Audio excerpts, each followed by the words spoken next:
कहाँ गए आज सारे लोग? कहीं दिखाई ही नहीं दे रहे। मेरा तो आज खेलने का बहुत मन कर रहा है। अगर मुझे कोई दिखाई ही नहीं देखा तो मैं खेलूंगी किसके साथ? तभी वहां पर कुछ बच्चे आ जाते हैं और कृतिका को देखकर जोर जोर से चिल्लाने लगते हैं। लंबी खोड़ी लाल लगाम, जिराफ देखो, जिराफ आ गया। देखो देखो, जिराफ आ गया। इसकी कितनी लंबी हाइट है, हम लोगों की दीदी लगती है। सभी बच्चों को अपना मजाक उड़ाते हुए देख कृतिका की आंखों में आंसू आ जाते हैं। तभी सारे बच्चे उसे पत्थर उठाकर मारने लगते हैं और इतने में ही कृतिका की नींद खुल जाती है और वो पसीने से लटपट यहाँ वहां देखने लगती है। हे भगवान, उस बुरे सपने से मुझे कब छुटकारा मिलेगा? खैर, सपना पुराना बेशक है, लेकिन हर रोज वो चीज ताजा होती ही रहती है क्योंकि मेरी हाइट इतनी लंबी जो है। कहकर कृतिका बिस्तर से निकलती है और घर के काम करने लगती है। लेकिन घर के काम करने पर भी उसकी गर्दन कभी किवाड़ की चौखट में लगती तो कभी उसके सर पर मचांग लग जाता है। हे भगवान, फिर से मेरे सर में ये किवाड़ की चौखट लग गई।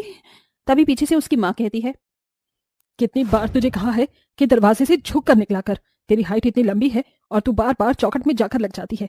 माँ, काश के भगवान ने मेरी हाइट छोटी ही बनाई होती। कृतिका को अपनी लंबी हाइट बिल्कुल भी पसंद नहीं थी, तो वहीं उसकी माँ उसकी शादी के लिए लड़का ढूंढ रही थी। वो पंडित के पास जाती है और पंडित से कहती है, कितना समय हो गया है पंडित जी, अभी तक आपने एक भी लड़का नहीं बताया मुझे अब मेरी बेटी के लिए। बहन जी, अब मैं क्या करूं जब आपकी बेटी ही इतनी लंबी है और उसके सामने तो लड़के भी बच्चे लगते हैं। अभी लड़का अपनी से लंबी लड़की के साथ शादी करना ही नहीं चाहता। पंडित जी, कम से कम आप तो ऐसा ना बोलिए। एक आपके ऊपर ही तो मुझे भरोसा है कि आप मेरी बेटी का कहीं ना कहीं रिश्ता करवा ही दोगे। मैं अपनी तरफ से पूरी कोशिश कर रहा हूँ। जैसे ही कोई लड़का मिलेगा मैं आपको बहन जी जरूर बताऊंगा। इतना सुनने के बाद ममता वापस अपने घर जाने लगती है। आते वक्त रास्ते में कुछ औरतें उसे मिल जाती हैं जो उसकी लंबी हाइट वाली बेटी के लिए ताने सुनाने लगती हैं। अरे बहन, कहाँ जा रही हो? पंडित के पास से होकर आ रही हो क्या? कोई लड़का मिला या नहीं तेरी बेटी के लिए? बातें कर रही हो ललिता बहन, इतनी लंबी लड़की से कौन ही शादी करना चाहेगा? सबके संजोग ऊपर से बनकर आते हैं, लेकिन मुझे तो ऐसा लगता है कि बेचारी ममता की बेटी कृतिका का संजोग तो बिगड़ कर आया है। ललिता की बातें सुनकर सुनैना भी जोर जोर से हंसने लगती है। बेचारी ममता को बहुत बुरा लगता है, लेकिन किसी से वो कुछ नहीं कह पाती। वो चुपचाप अपने घर पहुंच जाती है। उसका उतरा हुआ चेहरा देखकर कृतिका सब समझ जाती है। क्या हुआ माँ, चेहरा क्यों मुरझाया हुआ है? लगता है आज फिर से गांव की औरतों ने आपको मेरी हाइट के चलते ताने सुनाए हैं। अरे बेटी छोड़, ये सब तो औरतों का रोजाना का ही है। अब तो मुझे आदत सी हो गई है ये सब सुनने की। अपनी माँ को मायूस देख कृतिका का चेहरा भी उतर जाता है। दोनों माँ बेटी शाम को खाना खाकर समय से ही सो जाती हैं। ऐसे ही कुछ दिन बीत जाते हैं और एक दिन पंडित बहुत ही खुश होकर ममता के पास आता है। मुबारक हो ममता बहन, मुबारक हो। तुम्हें पता है इस घर में खुशियां आई हैं, खुशियां।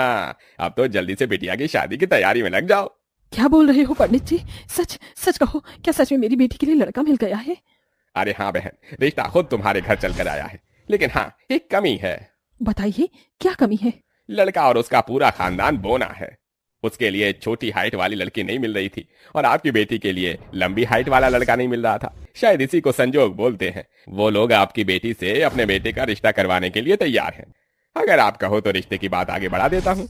ममता थोड़ी देर सोच में पड़ जाती है। तभी उसकी बेटी कृतिका आती है और अपनी माँ से कहती है, अरे माँ, सोच क्या रही हो? एक कमी मुझ में है तो एक कमी उस लड़के में है। हम दोनों के अंदर कमी है और हमारी कमी के चलते कोई हमसे शादी नहीं करेगा, तो हम दोनों एक दूसरे को अच्छे से समझ पाएंगे। कितनी बड़ी हो गई है मेरी बेटी पंडित जी, मुझे ये रिश्ता मंजूर है। आप रिश्ते की बातें आगे बढ़ाइए। देखते ही देखते पंडित दोनों परिवारों में शादी की बात चलाने लगता है और अब दोनों परिवारों में ही शादी की रस्में शुरू हो जाती हैं। और वो दिन भी आ जाता है जिस दिन बंटी कृतिका के साथ शादी करके उसे अपने साथ अपने घर ले आता है, जहाँ घर के चौखट के बाहर उसकी पत्नी और वो एक साथ खड़े होते हैं। अरे बहू, बस 2 मिनट ठहरो, यहाँ पर तुम्हारा अच्छे से गृह प्रवेश तो कर दूं। अपनी बोनी सास, बोनी पति और बोनी ननंद को देखकर कृतिका हैरान रह जाती है और उसे अचानक से हंसी आने लगती है। अरे वाह भाभी, आप मनी मन मुस्कुरा रही हो। कोई जोक याद आ गया है क्या? नहीं, ऐसा नहीं है। आप सभी मेरे इर्द गिर्द खड़े हो और मैं आप लोगों से कितनी लंबी लग रही हूँ, बस इसी बात पर हंसी आ गई। कृतिका की बात सुनकर वहाँ किसी को भी बुरा नहीं लगता। उसकी सास, ननंद और पति भी हंसने लगते हैं। जिसके बाद मोनिका बहुत ही प्यार और प्रेम से कृतिका का प्रवेश कराती है और उसे अंदर आने के लिए कहती है, लेकिन अंदर आते ही उसका सर चौखट पर जाकर लग जाता है। ओहो, हम तो भूल ही गए थे, अब इस घर के अंदर एक लंबी बहू आ गई है और हमें उसके हिसाब के चौखट को बड़ा करवाना होगा। मैं कल ही मिस्त्री को बुला दूंगी। कृतिका के ससुराल में सभी लोग बहुत समझदार और एडजस्टेबल थे। उन्हें कृतिका की लंबी हाइट से कोई परेशानी नहीं थी। इसी के चलते वो अपनी ससुराल में खुशी खुशी रहने लगती है। देखते ही देखते करवा चौथ आने लगता है। ये लो, ये सर की है, एक सास अपनी बहू को देती है। कुछ दिनों बाद करवा चौथ आ रहा है, तुम इस बार करवा चौथ का व्रत रखोगी ना? हाँ हाँ माँ जी, क्यों नहीं, मैं करवा चौथ का व्रत जरूर रखूंगी। कृतिका ऐसा कहकर अपनी सास से सरगी ले लेती है। तभी उनके घर में झांकती हुई कुछ औरतें कहने लगती हैं, देखो जरा, लंबी बहू रखने वाली है अपने पौनी पति के लिए करवा चौथ का व्रत। मैं तो यही सोच रही हूँ, जब चांद को देखने की बारी आएगी तो बेचारी को चांद देखने के बाद अपने बच्चे जैसे पति को देखने में कितनी दिक्कत होगी। ये सुनकर कृतिका को बहुत बुरा लगता है और उसका मुंह उतर जाता है, जिसके बाद उसके साथ मोनिका उन सभी औरतों से कहती है, छोटे लोग का छोटी सोच। अरे तुम लोगों से तो अच्छे हम बोने लोग ही हैं। हमारी हाइट ही छोटी है लेकिन सोच बहुत बड़ी है, तभी तो हमें लंबी हाइट वाली बहू से कोई प्रॉब्लम नहीं है। लेकिन ये तो चलो हमारे घर की बात है, यहाँ तो हमें प्रॉब्लम ना होकर तुम लोगों को कुछ ज्यादा ही प्रॉब्लम हो रही है। अपने घरों को संभालो, दूसरे लोगों के घरों में टाका झाकी करने से ज्यादा अच्छा होगा। मोनिका का तड़कता भड़कता जवाब सुनकर वहां की सभी औरतें वहां से चली जाती हैं। तभी कृतिका कहती है, अरे वाह माँ जी, आप तो छोटा पैकेट बड़ा धमाल निकली। आपने तो एक ही जवाब में सबकी सिट्टी पिट्टी गोल कर दी। अरे और क्या, किसी से कम थोड़े ही हूँ। ऐसा कहकर मोनिका अपने कामों में लग जाती है। ऐसे ही धीरे धीरे कुछ दिन और बीत जाते हैं और करवा चौथ का व्रत आ जाता है। सबसे पहले कृतिका बाजार से करवा चौथ देवी माता की तस्वीर लाकर घर में रख लेती है, जिसके बाद वो लाल जोड़ा पहनकर तैयार हो जाती है। शाम को जैसे ही पूजा संपन्न होती है, वो अपने पति के लिए पकवान भी बनाती है। मेरा पति बोना है तो क्या हुआ, मेरे लिए बहुत अनमोल है। अरे भाभी, यहाँ क्या कर रही हो? चलो जल्दी, चांद आ गया, भैया को लेकर चलो और अपना व्रत खोलो। ये सुनकर कृतिका बहुत खुश होती है। इसके बाद वो पूजा की थाली तैयार करती है और अपने पति के साथ घर के बाहर आ जाती है, जहाँ पर सभी औरतें अपने पतियों के साथ खड़ी होती हैं। वहाँ कृतिका और उसका बोना पति सबसे अलग नजर आ रहे होते हैं। सुनो कृतिका, लोगों की तरफ ध्यान मत दो, वो मजाक उड़ाने के अलावा कुछ नहीं कर सकते।